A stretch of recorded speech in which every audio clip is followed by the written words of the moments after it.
Today, my guest is Jessica Zwiep. Jessica is the founder of Spell Fitness, a faith-based coaching community that helps women build sustainable habits around fitness, nutrition, prayer, accountability, and real-life wellness. She brings a strong background to her coaching as a licensed practical nurse, ACE certified personal trainer, and she has various nutrition certifications. But what makes Jessica so compelling is that she doesn't lead with quick fixes. She leads with grace, consistency, and faith. Jessica has been married to her husband, Brian, for 19 years.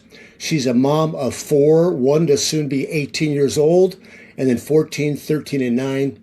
She enjoys reading, walking, cooking, traveling, and spending time with her family. Jessica, welcome to the Delay to Decay podcast, and thank you for being my guest. Well, thank you. That made me sound so important.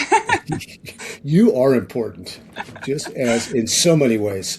And I am so excited to have you on. I really am. I feel like I've walked closely with you and your husband for a few years. I know your story. I know your influence, your ministry. Gosh, I'm gonna start crying.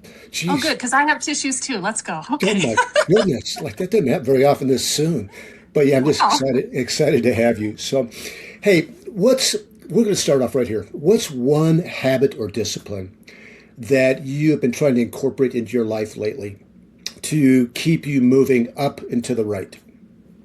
Okay. So it's not necessarily an action. First of all, thank you for having me on the podcast. I feel so honored to get and sit and talk with you. I love you and Nancy, and just I feel like, I don't know, this is just like such a special little gift. So I'm excited to do this. Thanks. I think lately the Lord has really been just working on me. Goodness, I'm going to cry too. Pride. I feel like I struggle and wrestle a lot with comparison and like what is and maybe it's just the season of life, like you mentioned. My oldest is graduating and it's so sweet and he's amazing and I'm so proud of him, but just the adjustment of what is my role. And so really like looking in the mirror and seeing myself for who I am, I think has been the habit lately. I think it's really easy for us as busy moms, as busy wives, as, you know, we're working, we're graduating kids and launching them out into the world, to see everyone else. And the Lord has really been revealing to me, and it's been a little messy and a little hard, but like areas where I need to die to myself. So I think that's kind of been the habit lately, is confessing. And I remember you saying things like, okay, we're going to like start over. Just like confessing and repenting and being honest with yourself and your spouse in, this is something that's hard for me, or this is a way that I'm struggling. And I think just our flesh doesn't like that. We don't want to admit that we're messing up or that we are stuck in a loop that's not honoring to the Lord. Yes. So that has probably been the habit for me lately, is I've been, like you said, I have a story. It's an intense story.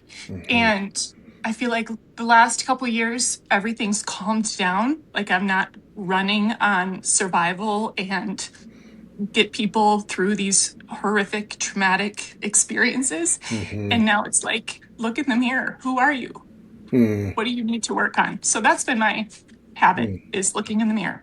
Gosh, and it's ironic that the Lord put me right in front of the mirror today to talk. So I'm just looking in it all the time. Like, you need to stop that. You need to live up to that. That's who I made you to be. You are that person, or you're not her. You're not this girl. So stop trying to be somebody that you're not. Be who I made you to be, and walk that way. So that's been, because I've always struggled with, I know, and I feel like it sounds weird to say, because people look at me and they're like, no, like, stop it, knock it off. But I've always struggled with confidence, with feeling like I'm pretty enough, strong enough, successful enough, smart enough. And so just like believing that I am the girl for the job. I am the Yeah. mom to my kids. I am the wife to my husband. I am the Mm-hmm. coach for the special little select ladies that he draws to my little corner of the internet. Like, Yeah. and also I'm not that person, so I don't need to try and be her. Mm-hmm.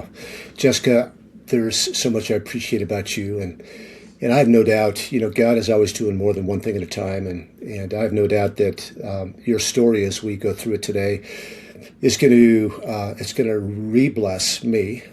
If that's a word, bless me again, and it's going to bless the audience, and I think it's going to be helpful to you as well.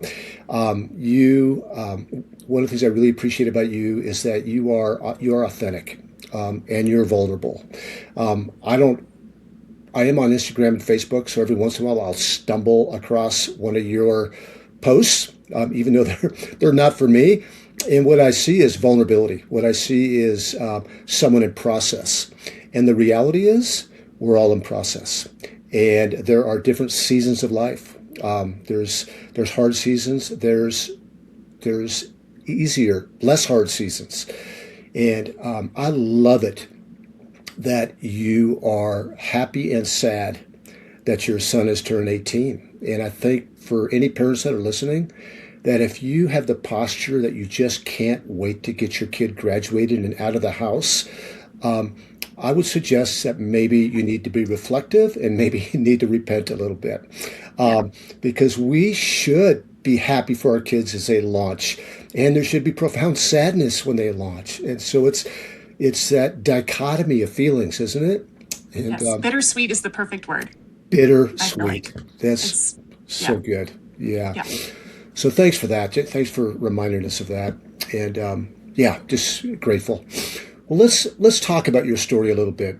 You're the owner of Spell Fitness, Spell. We'll talk in a minute about what Spell stands for. It's an acronym. You've got more certifications than I have fingers on my hands. I got a little carried away there for a while. You did, but it's and I imagine that has something to do with that confidence factor that sometimes we need certifications and degrees just because we want people to know that we're Legit. certified. And you would, my guess is you would be the same great coach with or without the certifications, but you have them, and I love it. It's inspiring to me because I think I've got like I don't know, I've got like a sixth grade diploma somewhere Mm. that is helpful to me. But I'm gonna start with this question that I was going to save for later, but I think it's really important. That is, your life has been marked with great joy, with 19 years of marriage, 4 blessings, some really close friends, a ministry that gives other people life, and it gives you life because it's really, you're just living out who Jessica is, and at the same time, you've been shaped by trials, and you don't have to talk about those trials. You're more than welcome to, whatever you feel like is best. But my question is, how have the trials of life shaped who you are, shaped your ministry, and shaped your outlook on life? How have the trials of life shaped you and your ministry? I think, and it's funny that these are the questions. It's not funny because although I do think God has a sense of humor, but funny is the best word I can come up with. I think lately he has just really revealed to me in so many ways that he wastes nothing. Mm-hmm. And while in so many of the things that we've been through, so just brief overview, we got married quite young. I mean, I don't know. I feel like today it feels young, but then it didn't seem young. I was 21, Brian was 24, and got pregnant right away. His job moved us across the country with our little 18-month-old at the time for a big construction project. Shortly, and I was pregnant with our second at that time. We moved out here in April of 2010, and in August of 2010, I was almost 28 weeks pregnant and had stopped feeling the baby move. So I called my doctor, went in, The precious medical assistant couldn't find a heartbeat. And we went in to do an ultrasound. And I just remember laying there thinking, they just need to turn something on. Like the screen is still, she just needs to push the power button. And the doctor came in and put her hand on my shoulder and said, I'm so sorry. Your baby has died.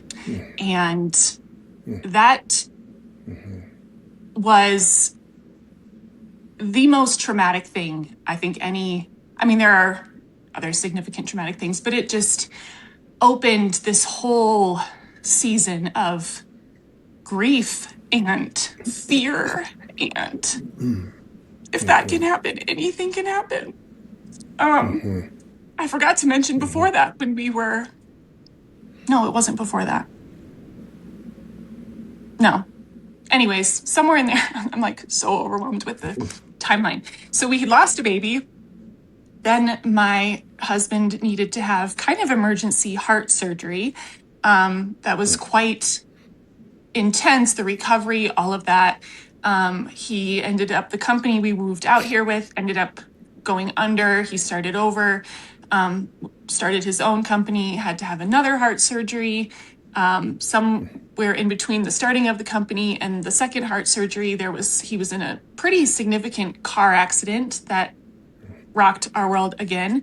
And so I feel like there were so many things where I was like, what is the actual point of this? Yeah. Like, I'm just getting slammed every 2 years with like, not little, like, oh, my car got totaled, but like devastating, life-changing loss. And so there was a long time where I was just like surviving.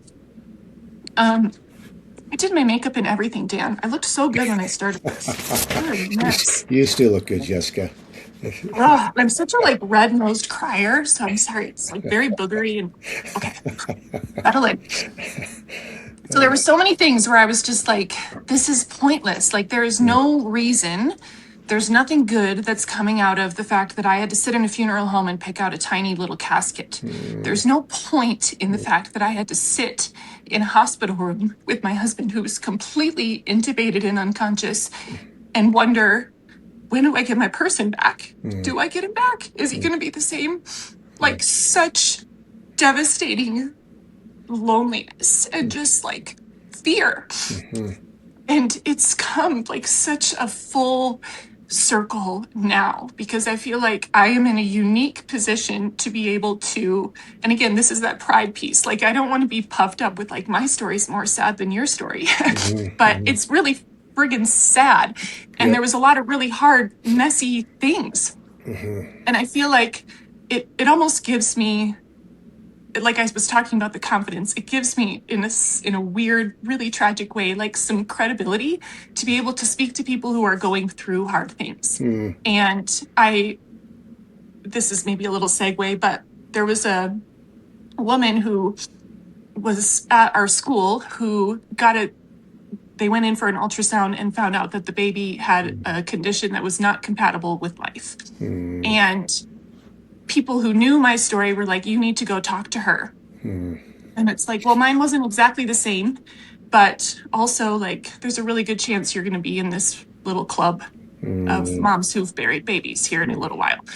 And I just remember the look on her face and praying with her and crying with her and her looking at me like, you see me the way that nobody else can see me. Everybody else just looks at me and is so sad and wants to say these platitude things, but you can say things because you've done it. And I went actually this past Saturday. So at the time of this recording, Mother's Day was just this past week. And she was just on my heart. And I was like, oh, this is going to be such a crappy Mother's Day, you know?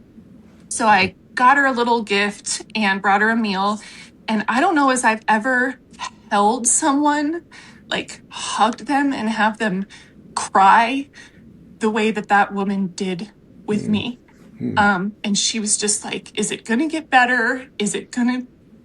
Am I going to make it? Is it ever going to stop hurting like this? Like, and then just questions that like, I don't want to distract your readers with, but like, is it normal for my body to do this afterwards? Did they do this for you in the hospital? All these things. And it's like, the Lord was just like, you're the only one who can answer those questions for her. Mm. Her mom, her friend, her neighbor, her anyone can just say nice, comforting, well-meaning, heartfelt things, but you are the only one who has walked through that Mm. specifically, and you can say to her with confidence, Mm. yes, it does get better. Yes, you will have more babies. Mm. Yes, the pain doesn't suffocate you your whole life. Like it Mm. does take your breath away sometimes, but you will be able to sleep Mm. and stop crying and be okay. And it was just like Wow. this light almost of like, I mean, not that I want to be famous, but it was like a little spotlight. Like you're the only, you're not the star, but like you're the girl for the role. Yeah. You're the one that can say the things. Mm. Um, and I Mm. can't speak to everybody's heartache, but I can speak really well to that one. And it was like the Lord just was, you know, kind in I Mm-hmm. didn't waste it. Yeah, I you didn't didn't waste waste it. that, No, I love it. you know? What comes to mind, Jessica, is the scripture. I think it's in 2 Corinthians chapter 1. It says that the God of all comfort comforts us in our affliction so that we might be able to comfort others in every affliction. And there's something about being comforted by somebody Yep. that relates with us in a very real way. And you're stepping into that. What did you were you ever like mad at God or done with God, or what was your view towards Um, God? I can't imagine. I feel like I grew up in a Christian home, Hmm. knew all the Sunday school stories, went to Christian school. I feel like I don't, I sometimes get a little like, I feel a little like phony in that I don't have like some big Damascus road, like the Lord saved me from my wretched life and turned me around when I hit rock bottom. It was like I just coasted and rode the Christian lazy river for a long time. And I feel like that was like a whitewater rapid experience. And I feel Mm. like I had a choice to either like bail and just be done or hold on for dear life and ride this out. Mm. And I remember, gosh, this was not where I thought this was going to go. I remember being so desperate for God in those times, like in a way that I'd never been before. Mm. Like, this is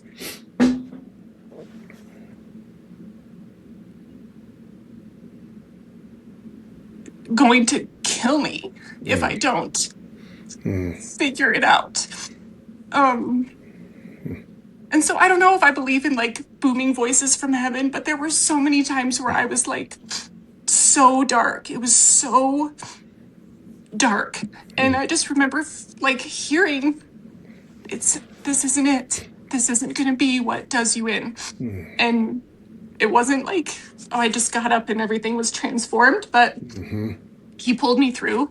And then looking back, there were just so many things where it's like, you could just see. I mean, even our baby's name, like we had names picked out and this was the only one we didn't find out the gender of. And the girl name was like Lacey or something, which was just cute. Mm. And then our boy name was Dominic, Mm. and the name means belongs to the Lord. And Mm. I just remember thinking, like, you knew he was yours from the beginning. You Mm. had that planned out from beforehand. And I'm So so cool. mad at you for it, but also he's yours. Mm. So, anyways, Yeah, yeah. I love it. Um, I love it, Jessica. Yeah, I am so, yeah, we'll only know when we're in the presence of God, like why he seems to afflict others more than he, afflicts some. And you've had plenty of affliction, and I know that you are such a strong testimony to people that are suffering. Not everybody loses a child. Not everybody's husband has heart surgery. But everyone, Jesus said, in this world there will be trouble. But take heart, I've overcome the world. And I love it that you are public with your suffering, and you're public with your proclamation that somehow God is still good, even in the midst of loss And so thank you for that reminder today. And thank you for living out being a comfort to others the way the Lord has comforted you. Now, I'm curious, with all of this going on, when did you decide to start Spell Fitness? Like, what was going on in your life when you said, I'm going to start a coaching business? So again, I think the Lord has a funny sense of humor. I was a stay-at-home mom. I had at the time 3 kids, and my sister-in-law was actually looking to become a group fitness instructor. And Okay. she had found an ACE group fitness instructor certification, and she was like, I would love a study buddy. And I was like, well, I'm never going to go do group stuff, but I'll do the personal training one while you do the group one, and we can like talk about anatomy or biology or whatever. And I started it and I was like, this is so fun. Mm. And to be like honest, it's again, I just feel like my whole spell journey is the Lord, like not punking me, but a little bit. Like I was never an athlete. I don't consider myself athletic at all. Like, do not pick me for your kickball team, softball team. Your girl can't jump. I'm not. But I'm fit. I'm Mm-hmm. relatively strong, and but I was never like into sports or anything like that growing up. Didn't really work out. I mean, a little bit after each kid, you're going to get your body back or whatever. So I think I bought some like Zumba tapes and an elliptical machine and thought I was doing fine. A couple juice cleanses here and there. But I really was like, this is so interesting, like the behavior change and the nutrition part and all of that. And then I just started like posting smoothie recipes or something on Instagram, or I did this workout and there were just people on like that I knew from high school who were like, could you help me work out at home? And I was like, oh, like this is a thing people pay for or like want other people to do for them. Like you don't just look that up on YouTube. Okay. And around that same time, we had moved from Michigan to Colorado with a company, and Brian had a very like it was a demanding, lucrative, high everything career. And that all ended up stopping kind of abruptly. No fault of his own, just throwing that out there. It was other outside forces. And so we were kind of like, oh crap, we need to start over. And I never wanted to be someone who had other people taking care of my kids. And it didn't seem financially, we didn't have family out here. So it was like, I can't go put them somewhere and go get a job. What can I do at home while he looks for something and we kind of try to get back on track?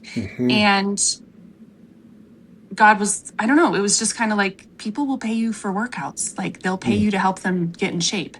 And I was like, I have no idea how much to charge people. I don't know how to upload a video. I don't know how, like, if you go back and look at my first videos, you'll be like, oh dear, bless your heart. The angles, the outfits, the audio, it was rough.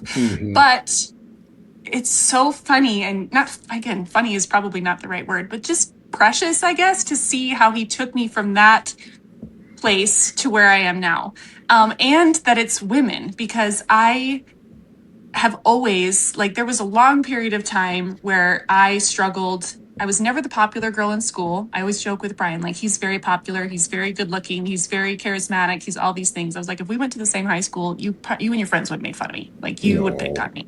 And he's like, no. I'm like, well, it's okay. We'll never know. But just not that girl in high school.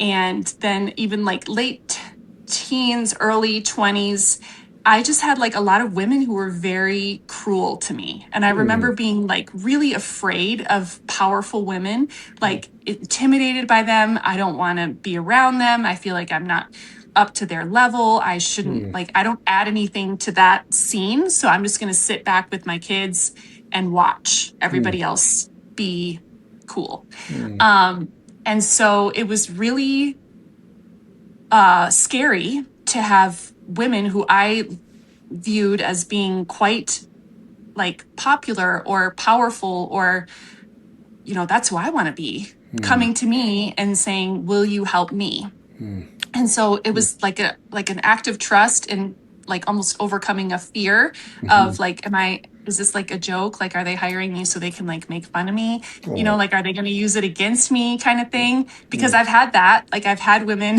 who have like used my stuff as a joke or whatever. And there was a lot of like hurt there and Mm-hmm. fear of who's gonna see this, who's gonna talk about it, who's gonna whatever. Like, am I getting too big for my britches? I'm not actually that person. So that like imposter syndrome really Right. kicked in big time with, you're not actually good enough for this. Like, everybody's laughing at you. You're not real. Mm-hmm. But I just kept going, Mm-hmm. and it's really, it is, spell has been a faith growing journey for me as much as it has been like a financial blessing to my family, and the blessing, like, I think that I've helped. I mean, I don't even know. I'd have to go back and see how many women over the years, probably close to 1,000 over the Wow. last 12 years. Wow. Um, That's and great. they come and go, Mm-hmm. but it's a monthly thing. And so every month I feel like I get to like the 27th, 28th of the month, and I'm like, they're all going to leave. They're all going to break up with me. Like, they all found somebody way cooler with way better videos and like better music. And she's got props, and it's like a timer on the bottom of the screen. Like, shh, they're gonna leave. This is it. And then every month the Venmos roll in, and people are like, whatever you said in that video on Thursday was exactly what I needed to hear. Mm-hmm. I shared it with my friend and she needed to hear it. Or I'll have people who will have followed me for years on social media out of the blue. I've been following you for 6 years. I can't, I think it's the time for me to join. And then it's like, again, that little light kind of thing with the Lord where he's like, I see you and I'm using you, and it's not big and flashy, but you're just keep doing the things that I'm telling you to do.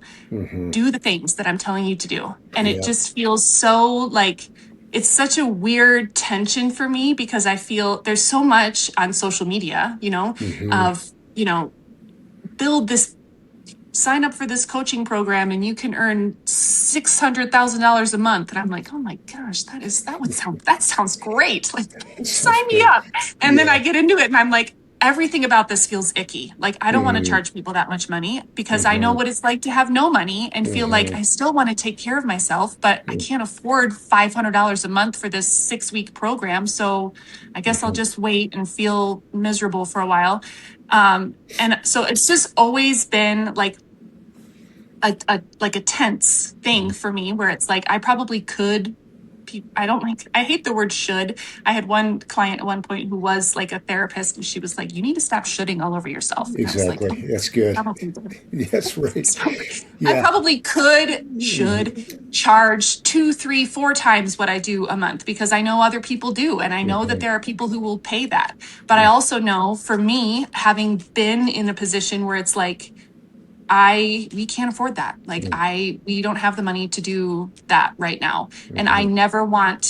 I never wanted the money to be something that kept, especially a mom of kids who's just like, you just get into this headspace of, who am I? And do I ever get myself back? And what does that look like? And there's so much information, and how do I sort it all out? Like, I never wanted it to be like, but I can't afford to actually know. Mm-hmm. I can't afford to know. I can't afford to experience any of that. And Mm-hmm. so it's not like, I know your domains are like, one of them's financial. I am not the girl to talk about financial things because I am not good with that. If I could do it for free, I probably would, but I feel like people take it more seriously when they have a little skin in the game. So I make them put a tiny bit of skin in. 100%. Yeah, I think what you said about that imposter syndrome, when God puts something on our heart to step out into something that's uncomfortable, but it's something that's clear the Lord wants us to do, we're going to have initially that imposter syndrome, and we just gotta walk through it and know that God put us there, and He will give us everything we need. And I know you've experienced that.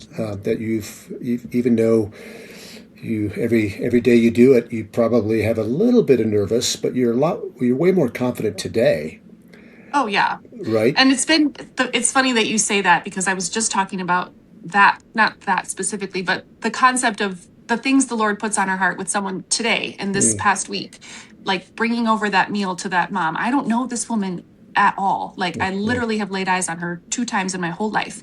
And I just couldn't shake it. I feel like the Lord was like, get out of my way. Like, you are the person I need to go talk to her. Get the soup out of your freezer, buy a loaf of bread, and drive over to her house. And I remember just being like, I'm so busy. Like, we're graduating Abram. Like, I have all these things going on. And it was just like this, like I couldn't get rid of it. And then walking up to her front door and having her come out and just being like, you like,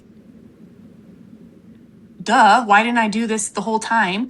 And just little things along the way where it's like, I was at, this is a weird one too. I was at getting dry needled. And the dry needling chiropractor doctor was just talking about something that he has coming up that he's nervous about, and he's like excited, but whatever. And he's kind of like struggling with it. And I'm laying like face down on the like chiropractic table with all these needles in my back. And the Lord is like literally giving me the words to say, like, you need to pray this prayer for this guy. And I'm like, that is so weird. That is so awkward. Like, I'm not going to pray for this other guy in this room on this bed with this pulsing electrodes in my back. Like, no, that's weird.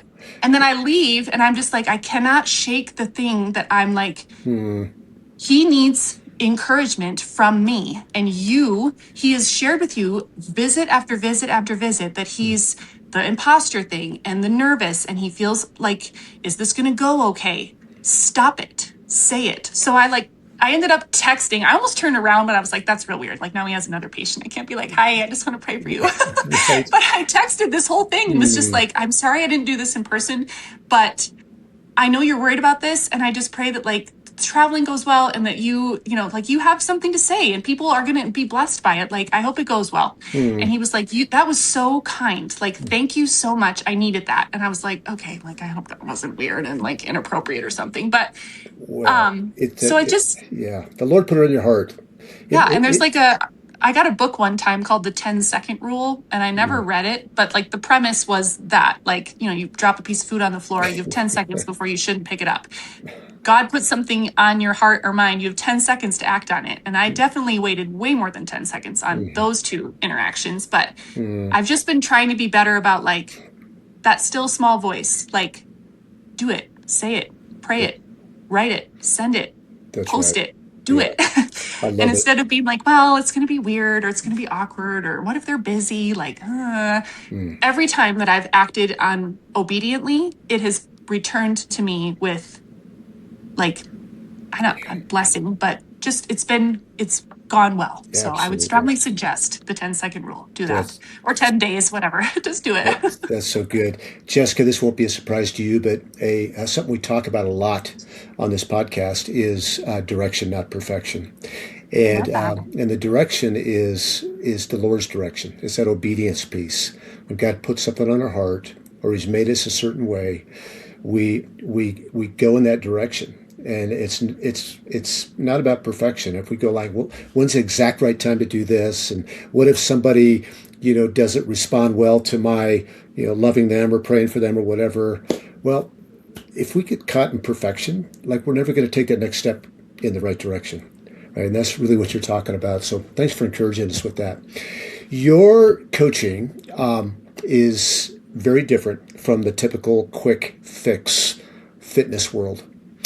I think about, I've seen it so many times, whether it be, that I have a 40-day challenge that I do 5 times a year, but my heart in that is not that people just do something for 40 days, check the box and go back to their old habits, but that it's a launching pad for a lifetime of better disciplines and habits.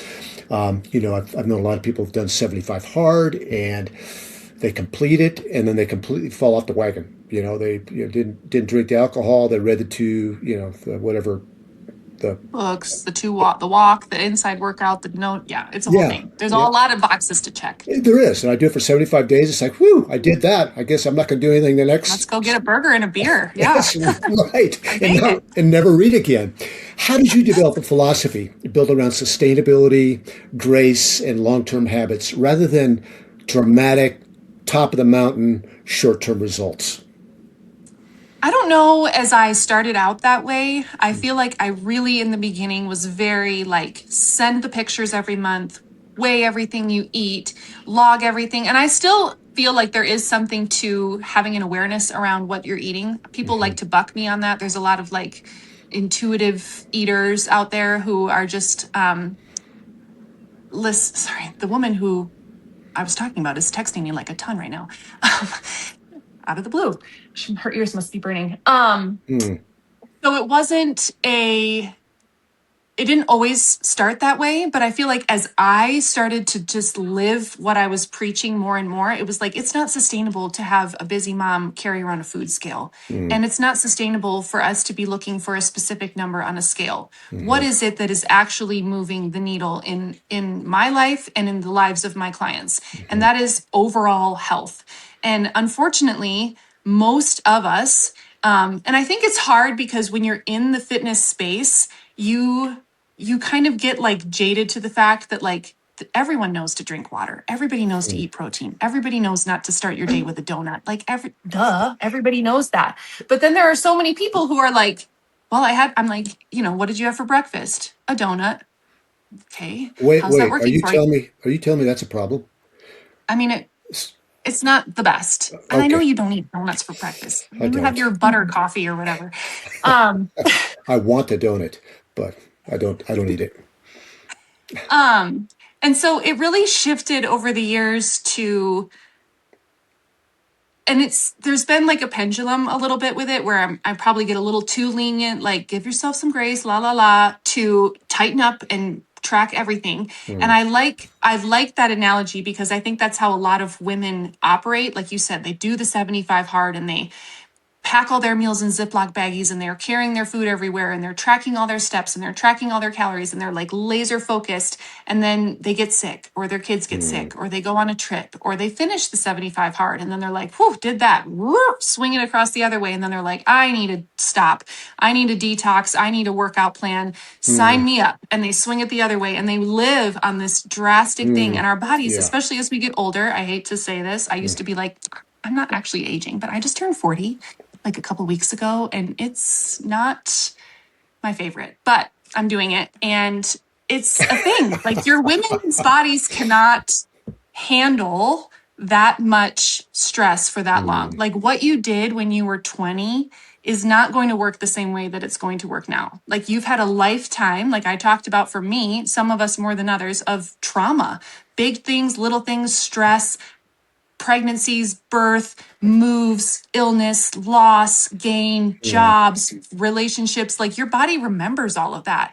And so to think that you can just like slash calories and run and your body's going to be like, okay, doesn't work. And so I feel really strongly that I want women to be a little bit gentler with themselves and to choose to kind of move the needle towards sustainable health. Like Yeah. for a lot of my clients, it's not realistic for me to say, don't ever eat ice cream or don't ever go out for pizza or have a margarita or a piece of cheesecake with your friends or your family or whatever. And if you do that, you have to like punish yourself for that. Like there was a wise pastor who once said something along the lines of like, there's common grace for us to enjoy things like nachos and sunsets and all of those that are good for believers and non-believers. He was very wise. That's right. And I so don't know who that was. I'll have to look him up. It was somewhere. Um, Yeah. and so I just think like chasing that moderation is really sweet for a lot of women. And unfortunately, not unfortunately, I don't want you to be offended by this, but there's a lot of people who are really like elite athletes. And there's this pressure that if you're not like overhead squatting hundreds of pounds or able to run miles and carry weights and do all of these things that you're not really fit and you're not really healthy. Like you're only really healthy if you do CrossFit or you're only really Right. healthy if you are a runner. Or you're only really working out if you do it in a gym. And I just want people to feel like you can be healthy and you can be strong and you can still be a mom and you can still like just do it in your living room. You can still like eat normal food and you don't have to be paleo. Everything doesn't have to be organic. Like that's for some people, Yeah. but it's not for everybody. And you're not wrong or off course or not up to par if you're not doing it like that. Yeah. So, I love it. Yeah, I feel like we could say amen and end the podcast right here because I so agree with you. Even though I'm a little more extreme in some of the things I do, just because of my wiring, like it's when people try to do what I do, the way I eat, the way I work out, not everybody's wired like me, and they're gonna fail. I feel like we need to look at our unique life, what we're doing, kids, husbands, wives, job, that type of thing, and what can you do day after day, week after week, month after month that is sustainable. I know this is a bit of cliche these days, but talking about health span versus lifespan, I actually like the language because once you hit, you're middle aged, by the way, Jessica. I don't know why you're trying to pick a fight with me, Dan. I thought we were friends. My So, daughter turns 40 in June, and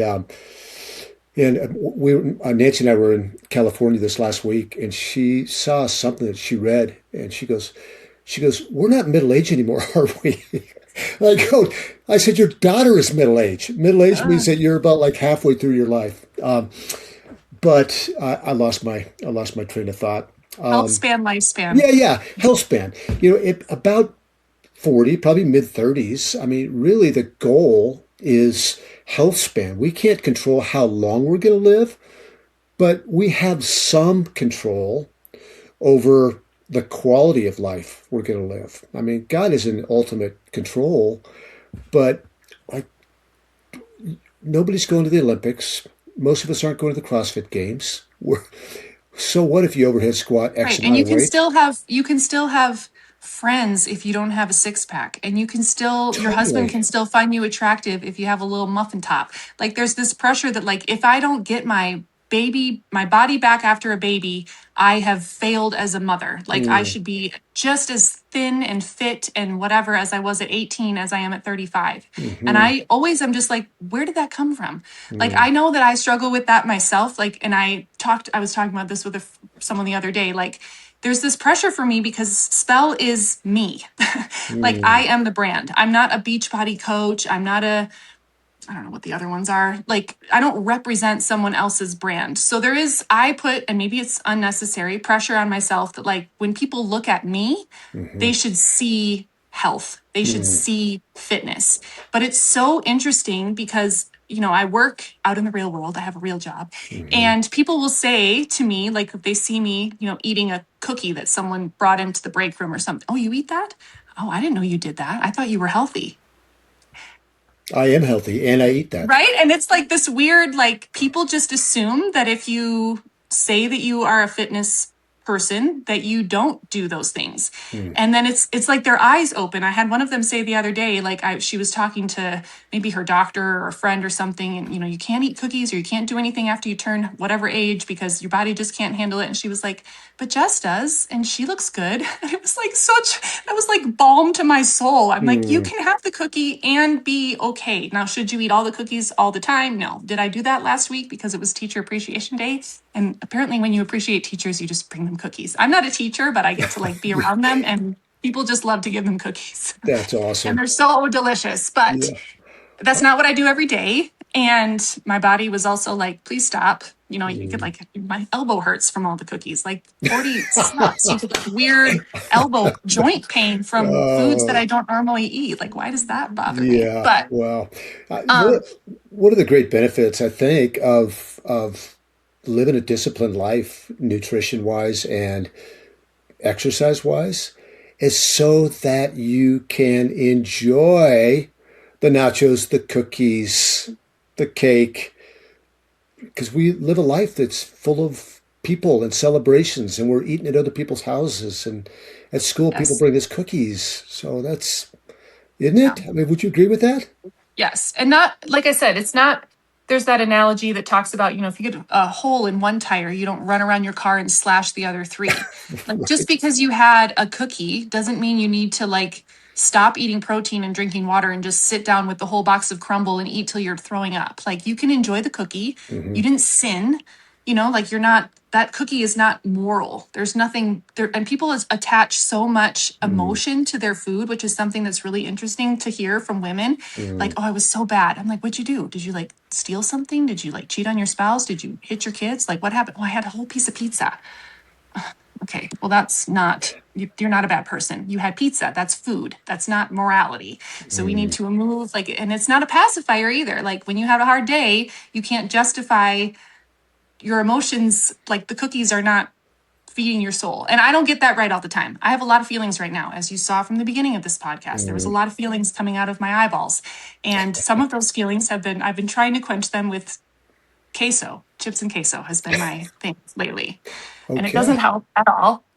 It just, I don't know. I So, but it's love. a season and we're working through it. Yes, we are. That's it. That's it. So, spell fitness, SPELL. That's an acronym Mhm. for sweat, pray, eat, lift, love. Yeah.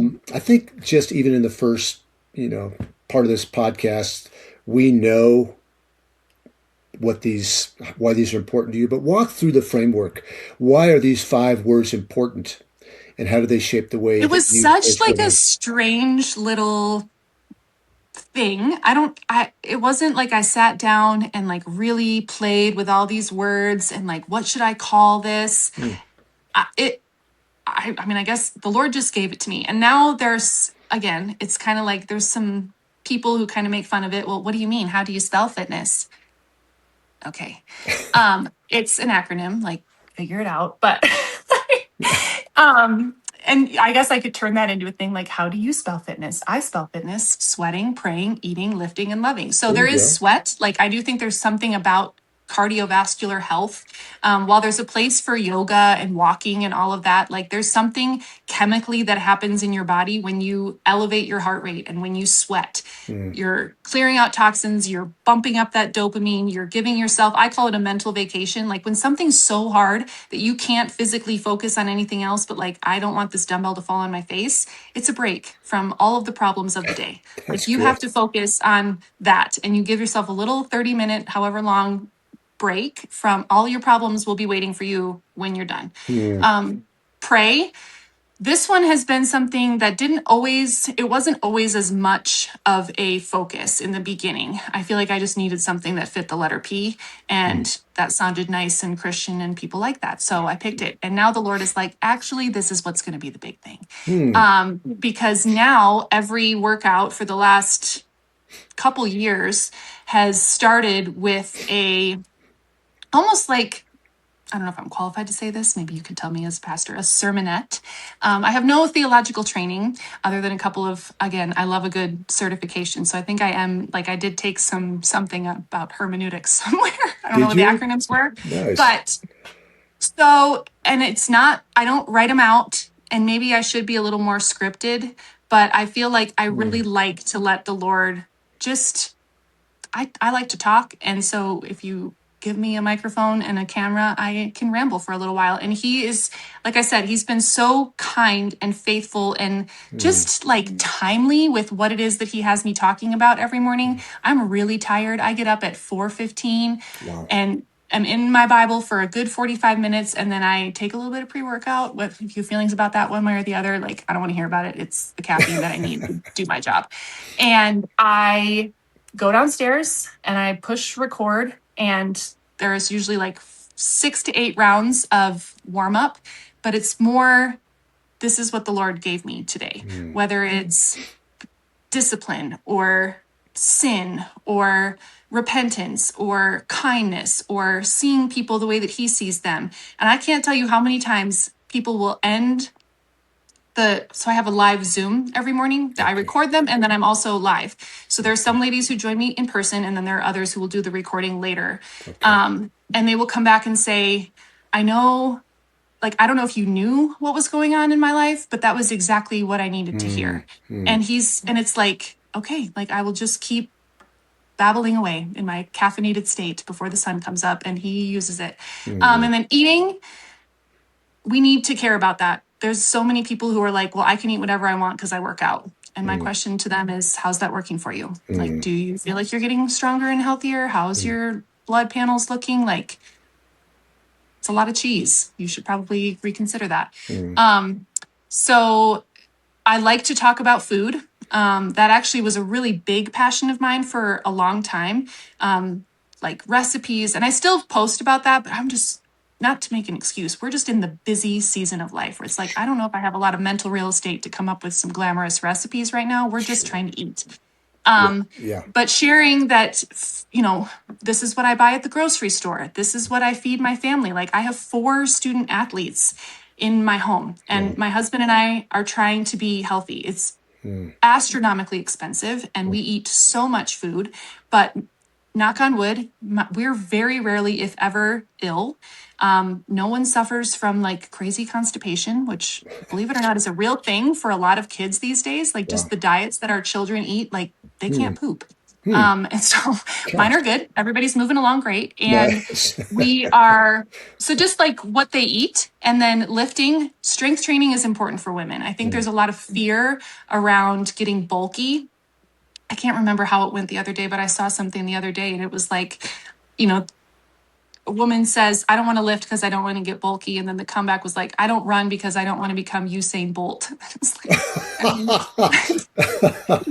There you like go. it's a weird, like the chances of you turning into like a big Right. yoked dude are very, very, very slim. In Hmm. fact, I would say they're not, it's just not going to happen, especially not with me. Like, no one is lifting excessive amounts of weight.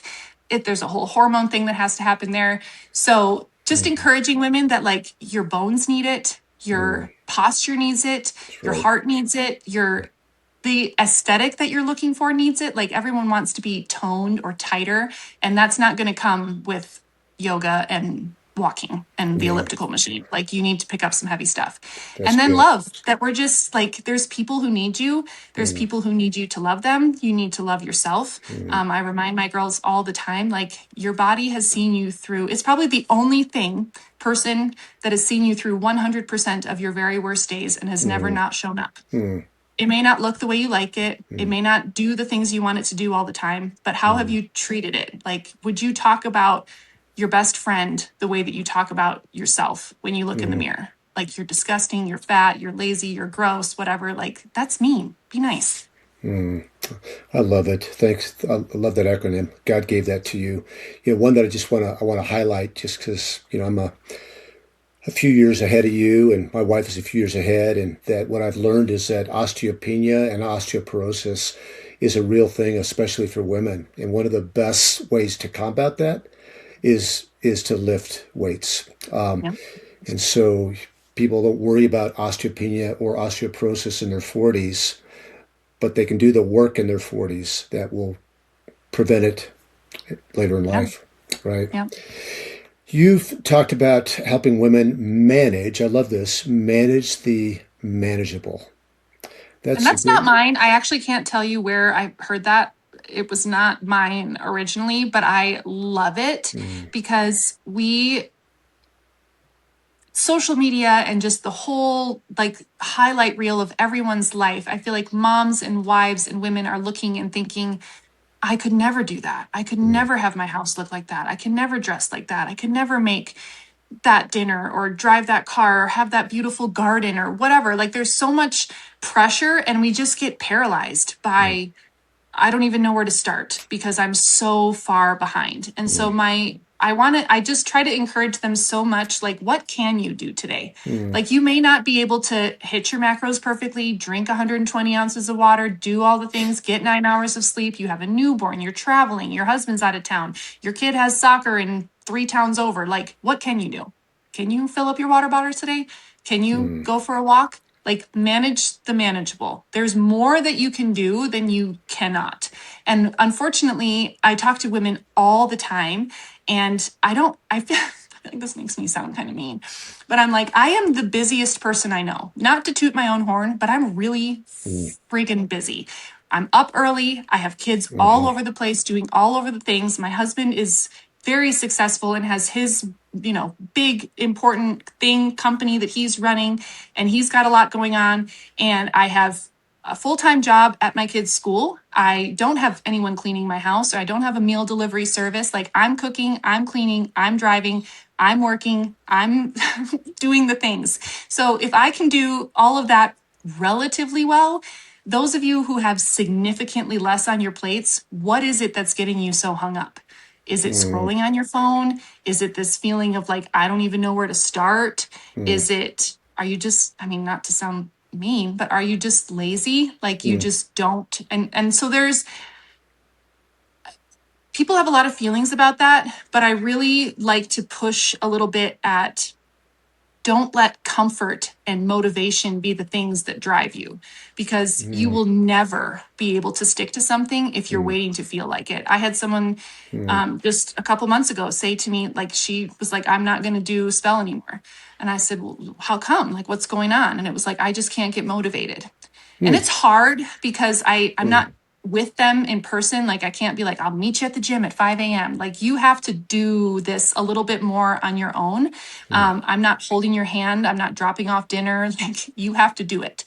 But there's just this level of like, I need to feel like it. I need to feel like I want to eat better. I need to feel like I want to get up. I need to feel like I want to go to bed early, or I want to work out. And I there's been several certifications that have involved like behavior coaching. And one of them, the question that they just coin is, how's that working for you? Like, and put it back on people. Like, how is it working for you to wait? How is it working for you to not like to be sore, or not like to get up early? Like, if you play this out for the next 5, 10, 15 years, where are we at? That's a great question. Really good. And a lot of people are like, ooh. So I'm like, it doesn't have to be this drastic 75 hard overhaul. But if you started getting up 30 minutes earlier, you could work out before your kids got up. Oh, I've never been a morning person. How's that working for you? That's good. Yeah, it's an interesting conversation I'm not motivated and discipline fit in. That's where discipline comes in. Is that Yep. our motivation Motivation is so comes fleeting. so fleeting. I Yes. found in my coaching, Jessica, that I need to help my people find their why. Like, what's your why? And what do you envision life looking like 5 years from now, 10 years from now? But also for me, I'm like, just start. The motivation comes. Like, when you just start, whether you feel like it or not, you start to build this self-trust. Like, you look That's back good. over your week and you're like, I did that. Like, I don't like to get up early in the morning, but I did 4 times in a row. I could probably do it again next week. Or I don't like to eat salad, but I did. And I didn't have that 2, 3 o'clock crash from eating Chick-fil-A or Wendy's or whatever in the middle of the day. Like, I actually had energy to get through like Love dinner it. and all of the sports practices. And I could probably do it again. Like, it actually wasn't that gross. It actually wasn't that hard. It was a lot cheaper to bring my own lunch to school than it was to go out with my friends every day. So I think I just try to encourage people, like, what you've been doing before hasn't worked. You've come here for a reason. Like, something brought you to spell, in my case, and made you hit pay. You sent me all your stuff. You said what you wanted to do. So you have to start doing something different than what you were doing before. If we just keep mulling over and waiting for something to light a fire, we're never going to get anywhere. You have to start. Just start. And it's not going to be perfect. You're going to miss some days. You're going to, have the best laid plans for meal plans. And then your So good. husband's going to come home and be like, I brought pizza. And you're going to be like, I had chicken grilled. But you're going to eat the pizza because you're a nice wife and your Yes. kids love you and you want them to see balance. So you're going to have pizza and you're going to save the chicken for tomorrow. And you're going to do it again. And every day gets a little better and a little easier and a little bit more like building up that self trust. And I just think we rely so much on outside input to say whether or not we're doing a good job. And I feel like this is me totally like not, I mean, I struggle because I want that validation so much, oh, well, I do just as many workouts as Sally over here on the internet. But it's like, I did as many workouts as I could do. And they looked like how I needed them to look. And they're working for me. And I feel strong and my clothes fit and I have energy. And so I can do this my way and it works. And I don't have to worry about someone going to the CrossFit games. Like, that's great for them, but that's not for me right now. Amen. So Yeah, I love it right now. Last question for you is there's women listening, and some of them are discouraged. They're out of shape. They're spiritually dry. They're stuck in the cycle of starting and stopping. What would you tell them about the next faithful step? I mean, the most faithful step would be to join Spell Fitness, but the next one after that would probably be to just, I'm just kidding, would be to just start. Just Yeah. start. Pick one healthy thing that you feel like right now you could do every day. And I think if you tell yourself, I'm going to do this for the next 5 days, like I've done little challenges where it's like, drink a smoothie every day. Make sure it has at least 25 grams of protein in it. But if you start just adding that in, don't think about taking all these things away from yourself, right? You're not cutting out sugar and cutting out carbs and cutting out alcohol and cutting out TV and cutting out whatever.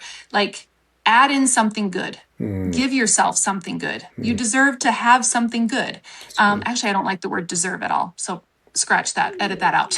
Your body needs something good. I really don't like the word deserve. I feel like we could go down that rabbit hole forever. That's for another podcast. Yes. But then notice how much better you feel. Like, you're not craving the latte or the donut or the bagel an hour later because your body got what it needed. Or try waking up and working out, or getting a workout in during nap time instead of sitting and reading your book. Like, notice how much more energy you have, or how much clearer your mind feels. Or try going to bed, 30 minutes earlier and just giving yourself that little bit of extra sleep. Or even little things like switching from full sugar. And I know people have feelings about diet soda, but I have feelings about them too. That is a really easy swap for most people to make that can save them hundreds, if not thousands of calories every week. That is very negligible in the health space. Like, you're going to find people who are going to say aspartame will kill you tomorrow. You're going to find other people who are going to say you're going to have to eat a bus load of Diet Coke, drink a bus load to see any sort of negative things. But the health impacts of high sugar drinks are killing people right now. Like, we are drinking so many calories and wondering why we feel like crap. So have a diet Dr. Pepper, have a sugar-free latte, have the Splenda sweetened iced tea, and just swap that out. And I bet you lose 4 to 6 pounds in a month because you just drank something that didn't have 400 calories in it. And just little things. And then they look back and they're like, well, that was easy. What's next? Bring it on. Like, I can do a walk. I can do a salad. My challenge this week is eat 10 to 15 different vegetables every week, every day. Oh, And people are always like, oh my gosh, that's so many. But you buy a frozen bag of berries, there's 5 in there. You have a salad with tomatoes, cucumbers, carrots, lettuce, there's 4 more. Before noon, you've already had how many vegetables? But we don't even think about it. So if you just think about adding fruits and vegetables to your diet, you're suddenly getting all of this goodness from nature. And you didn't have to do anything really hard, but you feel better. You have more energy. You have more, you're just feeling better. some helpful tips. So if people want to find you and follow you or join Spell Fitness, how do they do that, Jessica? The best thing is probably Instagram. That's where I hang out the most. At spell_fitness. Okay. No punctuation except for the underscore. So it's just the word spell_fitness. I have a website, spellfitness.com. I don't do a ton on there. It's more like a landing page, but I'm posting and interacting and responding to messages. I have a Facebook page, Spell Fitness. So those are probably the best places to reach me, to reach out, to kind of get a feel for who I am and what I do. And great. Well, you are a delight. The Lord bless your ministry and your family and all that you're doing with these ladies. It is such a worthy ministry, and I know many women are blessed by it. So I'd encourage the audience, if you need, ladies, if you need a lift, a motivation to develop that discipline, I would say look up Jessica, follow her, join Spell Fitness. And remember, it's about taking that next right step. Don't get stuck in perfection.